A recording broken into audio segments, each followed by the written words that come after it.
But தனி வீடுங்கிறதுல ஒரு நம்ம நம்ம ஆட்களுக்கு ஒரு ப்ரைடு இருக்கதா ஃபீல் பண்ணுறீங்களா? இருக்குது சார், இருக்குது. இது என்னோட வீடு, இது என்னோட கார்டன், இது என்னோட டெரஸ், இது என்னது அப்படின்னு சொல்கிறத கண்டிப்பாக அந்த ப்ரைடு இருக்குது. அதனால தான் இன்னி வரைக்கும் தனி வீடு தான் பெரிய ஆஸ்பிரேஷனாக இருக்குது. தனி வீடு வாங்க முடியல, சரி நான் அப்பார்ட்மெண்ட் வாங்கிக்கிறேன். தனி வீடு வாங்க முடியலன்றவங்க இருக்காங்க. வில்லா வாங்க முடியல, இல்லை தனி வீடு வாங்க முடியலன்றவங்க அப்பார்ட்மெண்ட் வாங்கினா ஒரு காம்ப்ரமைஸ் ஃபீலிங்கோட இருக்காங்க. பட் எனக்கு என்னவோ அதெல்லாம் போயிடும் அப்படின்றது ஒரு ஃபீலிங். ஏன்னா இதில் வேல்யூ இல்லை சார். தனி வீட்டில் நிஜமாகவே ஒரு ஃப்ரீயாக நிம்மதியாக நம்மளால் இருக்கவே முடியாது. ஒரு நாளைக்கு தண்ணி வரல, நீங்கள் ஆஃபீஸ்க்கு போகணும், நீங்கள் தான் நிறுத்தி தண்ணி வர வச்சு தான் போகணும். ஏன்னா பசங்க எப்படி குளிக்காமல் போவாங்க ஸ்கூலுக்கு? இங்கே அந்த மாதிரி ஸ்கோப்பே கிடையாது. 500 பேர் இருக்க வீட்டில் யாராவது அசோசியேஷனில் ஒரு பிரசிடென்ட் இருப்பார், அது இல்லாமல் ஒரு கேர்டேக்கர் இருப்பாங்க, ஒரு மேனேஜர் இருப்பாங்க. அவங்க போய் சரி பண்ண போகிறாங்க தண்ணி வரலன்னா. Using this opportunity again, because I just wanted to bring more informations to public.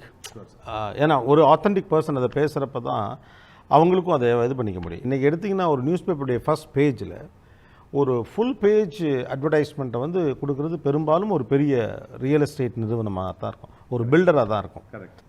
அப்புறம் டீசரே 1 பேஜ் இந்த லெவலில் தான் இந்த அட்வர்டைஸ்மெண்ட்ஸ் அப்படின்னு நிறைய இருக்குது. அதில் ஃபர்ஸ்ட் பேஜில் தர மெனி ஆஃபர்ஸ் கிவன். இந்த ஆஃபரு, அந்த ஆஃபரு, இந்த ஆஃபர். ஒரு கஸ்டமர் இந்த ஆஃபர்ஸை அல்லது ஒரு கம்பெனி கொடுக்கக்கூடிய டீட்டெயில்ஸை எப்படி எவாலுவேட் பண்ணுறது? நான் ஒரு வீடு வாங்கணும், அது எனக்கு சாதகமானதாக இருக்கணும், அந்த பெனிஃபிட்ஸ். நான் எப்படி இதை எவாலுவேட் பண்ணுறது? ஒரு வீடு வாங்குகிறோன்னா எங்கேருந்து ஆரம்பிக்கிறோம்? நம்ம என்ன லொக்கேஷனில் எனக்கு உதவும், இல்லை எந்த லொக்கேஷன் வெரி ஹாட் லொக்கேஷன், நான் வாங்கினா விலை ஏறும், நான் இன்வெஸ்ட்மெண்ட் வாங்குறேன்னா பர்சனல் யூஸ்க்காக வரணும். First location. ஸோ அந்த லொக்கேஷன் உங்களோட லாஜிக்கில் ஓரளவுக்கு கரெக்டாக வரணும் ஃபஸ்ட்டு. ரெண்டாவது என்னை பொறுத்தவரைக்கும் அடுத்தது நான் பில்டருக்கு போய்டும் சார்.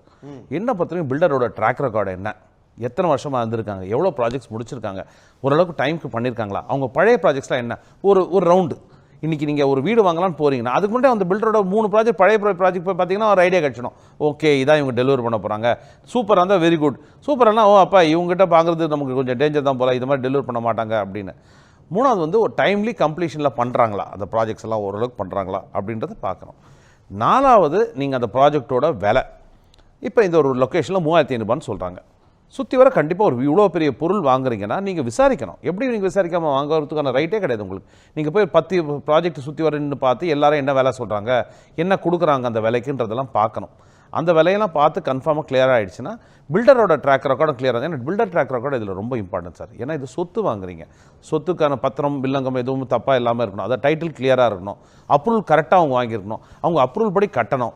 இதெல்லாமே ஒரு செக். நல்ல பில்டர்னாவே இதெல்லாம் ஓரளவுக்கு சென்னையை பொறுத்தவரைக்கும் சார், நான் உண்மையாகவே சொல்கிறேன், காசாக்கிறேன்னு இல்லை, எல்லாம் ஓரளவுக்கு 50-60% ஆஃப் த டாப் பில்டர்ஸ் எல்லாருமே வெரி க்ளீன் ப்ராக்டிசஸ். அதில் ஒன்றும் ப்ராப்ளமே கிடையாது. எல்லாருமே அதெல்லாம் நீங்கள் பெருசாக படுது. நல்ல பில்டர்னு தெரிஞ்சாவே நீங்கள் தைரியமாக இதெல்லாம் டிக் மார்க் போட்டு போயிடலாம்.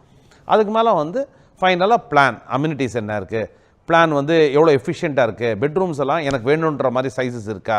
இப்போ நாங்கள் பார்த்தீங்கன்னா அந்த டவுட்டே கொடுக்க மாட்டோம், நாங்கள் மாடல் ஹவுசஸ் கட்டி வச்சிருவோம். ஸோ நீங்கள் வீடை பார்த்துட்டு தான் இந்த மாதிரி தான் என் வீடு இருக்குது அப்போ தெரியும்ல உங்களுக்கு. இல்லைனா எனக்கு 10 அடினா எவ்வளோ, நீ நிறைய பேர் கணக்கு மைண்டில் வீட்டை பார்த்தா கண்டுபிடிக்கலாம் உலகத்திலே கஷ்டம். இப்போ நாங்கள் மாடல் ஹவுசஸ் காமிச்சிடும்ல சார், இதுதான் உங்களோட 3 பெட்ரூம் ஹவுஸ், இதுதான் உங்களோட 2 பெட்ரூம் ஹவுஸ் காமிச்சிடுறோம்.